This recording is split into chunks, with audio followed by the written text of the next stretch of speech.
नमस्कार मित्रांनो, आज आपण वॉटर टर्बाइनचा पहिला प्रकार म्हणजेच इम्पल्स टर्बाइन पेल्टन व्हील अगदी सोप्या भाषेत समजून घेणार आहोत. वॉटर टर्बाइन म्हणजे काय? उंचावरून पडणाऱ्या पाण्याचा शक्तीचा वापर करून जे मशीन फिरवले जाते त्याला वॉटर टर्बाइन असे म्हणतात. हे पडणाऱ्या पाण्याच्या ऊर्जेचे रूपांतर यांत्रिक ऊर्जेमध्ये करते, ज्यामुळे पुढे वीज तयार होते. याचे प्रमुख दोन प्रकार आहेत: impulse turbine and reaction turbine. पहिल्यांदा आपण बघू इम्पल्स टर्बाइन, त्यालाच आपण पेल्टन व्हील असे म्हणतो. तर इम्पल्स टर्बाइन कसे काम करते? या टर्बाइनचा वापर हाय हेड म्हणजे पाणी खूप जास्त उंचीवरून पडत असेल तेव्हा केला जातो. याचे सर्वात मोठे उदाहरण म्हणजे पेल्टन व्हील. त्यामध्ये एक भाग असा आहे नोझलचा. तर नोझल सगळ्यात आधी हाय प्रेशर पाणी नोझलमधून बाहेर पडते. नोझल पाण्याचा दाब कमी करून त्यांना वेग प्रचंड वाढवते. या वेगवान पाण्याच्या प्रवाहाला जेट असे म्हणतात. सेकंड, चाक आणि बादल्या, व्हील्स अँड बकेट. आकृतीमध्ये पहा, इथे एक मोठे चाक आहे ज्याच्या कडेला लंबगोलाकार आकाराच्या बादल्या बसवलेल्या असतात.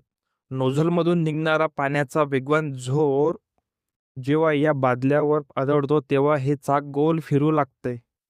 पाण्याचे नियंत्रण, गव्हर्निंग.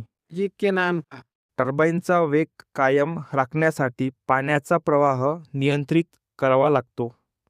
यासाठी नोझलच्या आत एक सुई, एक निडल स्पियर असते जी गव्हर्नरद्वारे नियंत्रित होते.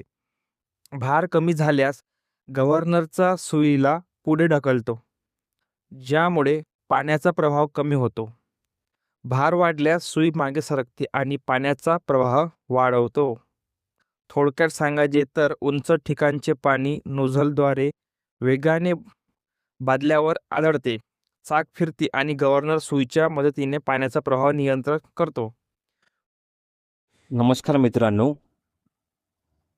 आता आपण वॉटर टर्बाइनचा दुसरा महत्त्वाचा प्रकार म्हणजेच रिॲक्शन टर्बाइन अगदी सोप्या भाषेत समजून घेणार आहोत. रिॲक्शन टर्बाइन मुख्यतः लो आणि मीडियम हेडवे साठी वापरले जाते. या दोन मुख्य प्रकार आहे, एक Francis turbine and second Kaplan turbine. Reaction turbine म्हणजे काय? या टर्बाइनमध्ये पाणी फक्त वेगानेच नाही तर दाबासह प्रेशर देखील टर्बाइनमध्ये प्रवेश करते आणि टर्बाइनच्या आतून वाहत असताना त्याचा दाब आणि वेग कमी होतो. त्यामुळे टर्बाइन फिरते, म्हणून याला रिॲक्शन टर्बाइन म्हणतात.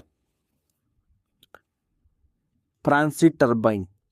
तर मग फ्रान्सिस टर्बाइन कसे काम करते? स्क्रीनवर फ्रान्सिस टर्बाइनची आकृती दाखवली आहे. फ्रान्सिस टर्बाइनचा वापर मीडियम हेडसाठी केला जातो.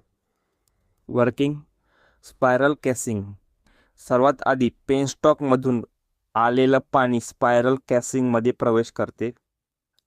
त्यानंतर सेकंड, गाईड वेनान्स. यानंतर पाणी गाईड वेनान्समधून जाते.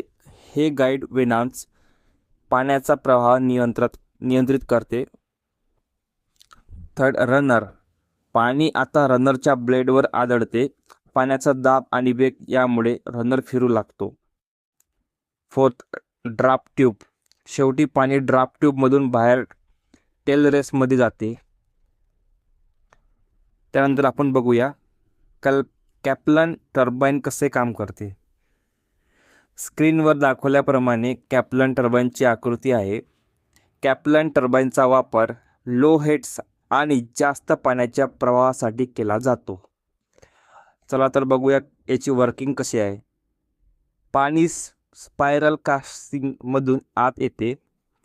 गाईड वेन्स पाण्याची दिशा नियंत्रित करतात. पाणी रनरच्या प्रॉपलरसारख्या ब्लेडवर आदळते. त्यामुळे शाफ्ट फिरतो आणि जनरेटर वीज तयार करतो. कॅप्लन टर्बाईनमध्ये ब्लेड्स ॲडजस्ट करता येतात, त्यामुळे कार्यक्षमता जास्त मिळते. तर थोडक्यात याची आपण समरी घेऊ. इम्पल्स टर्बाईन हाय हेडसाठी, रिॲक्शन टर्बाईन लो आणि मीडियम हेडसाठी, फ्रान्सी टर्बाईन मीडियम हेडसाठी, Kaplan turbine low head plus जास्त वॉटर फ्लोसाठी.